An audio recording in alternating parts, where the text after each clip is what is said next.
Bonjour les amis, comment allez-vous? Aujourd'hui nous allons parler de l'arrivée de Joseph en Égypte.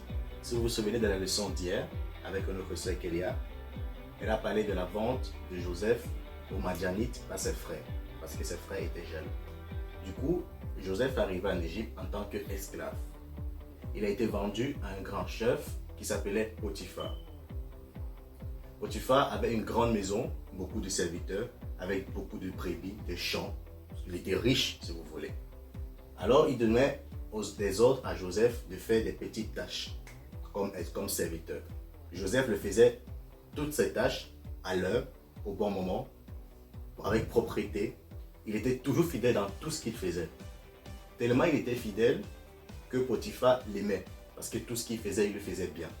Et si vous regardez dans Genèse 39, versets 2 à 5, il dit que l'Éternel était avec lui et tout ce que Joseph le faisait bien parce que l'Éternel était avec lui. Alors Joseph ne craignait rien.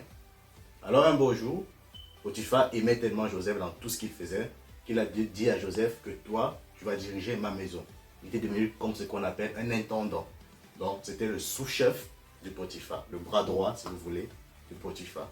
Alors il a tout donné à Joseph, que Joseph a tout géré dans sa maison. Mais un beau jour, Potiphar a entendu une rumeur qui disait que Joseph avait commis un acte qui n'était pas plaisant. Et quand Potiphar a entendu cela, il est entré dans une grande colère. Tellement une grande colère qu'il a envoyé Joseph en prison sans savoir, sans demander à Joseph qu'est-ce que tu as fait ou pourquoi est-ce que tu as fait cela. Il n'a pas voulu savoir, il a directement envoyé Joseph en prison. Mais arrivé en prison, Joseph faisait toujours des tâches. Il nettoyait la prison, il fermait les trucs, il faisait des petites tâches qui étaient données par le chef de la prison. Parce que dans la prison, il y avait un chef de la prison, un garde général. Alors Joseph, lui, comme il est resté fidèle à Dieu, il est resté fidèle à tous ceux qui étaient autour de lui. Quand il faisait une tâche, il le faisait bien, avec bon cœur.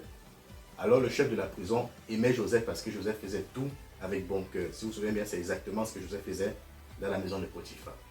Alors le chef de la prison aimait Joseph parce que Joseph était un prisonnier exemplaire, poli et attentionné, attentif.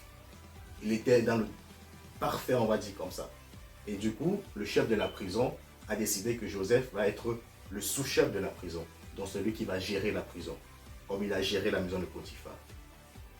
Alors, pour vous dire que tellement Joseph était fidèle à Dieu, tellement Dieu aimait Joseph parce qu'il restait fidèle, quelles que soient les circonstances. Il était esclave, il ne s'est pas plaint, il ne s'est pas fâché contre Dieu ou quoi que ce soit. Il n'a même pas essayé de s'enfuir de la maison de Potiphar. Il a été prisonnier, il a accepté d'être prisonnier, il est resté fidèle. Cela pour vous dire que quoi? C'est que si vous êtes fidèle dans peu de choses, on va lire ça, c'est dans Matthieu 25, verset 23. C'est écrit ceci. Si vous êtes fidèle, non, Matthieu 23, 25, verset 23, il est écrit, son maître lui dit, c'est bien, bon et fidèle serviteur. Tu as été fidèle en peu de choses, je te confierai beaucoup. Entre dans la joie de ton maître. Ici, ça veut dire que si vous êtes fidèle dans les petites tâches, juste balayer la maison, nettoyer le sol, si vous êtes fidèle dans ça, Dieu va vous donner encore de plus grandes choses. Si vous voyez Joseph, il était fidèle dans la maison de Potiphar, il était fidèle dans la prison, et après, Dieu va lui donner un grand royaume qui est de gérer quoi? Toute l'Égypte. Il va être couronné, si vous voulez. Alors qu'il quitte d'esclave, de prisonnier, et après il va devenir quoi? Gouverneur.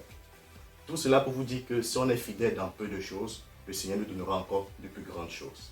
Voilà la leçon d'aujourd'hui. Et pour demain, on va parler avec Adrien par rapport au couronnement, non, par rapport au rêve de Pharaon. Le rêve que Pharaon a fait. C'est dans Genèse 41, verset 1 à 46. Donc, je vous dis à demain et n'oubliez pas le challenge.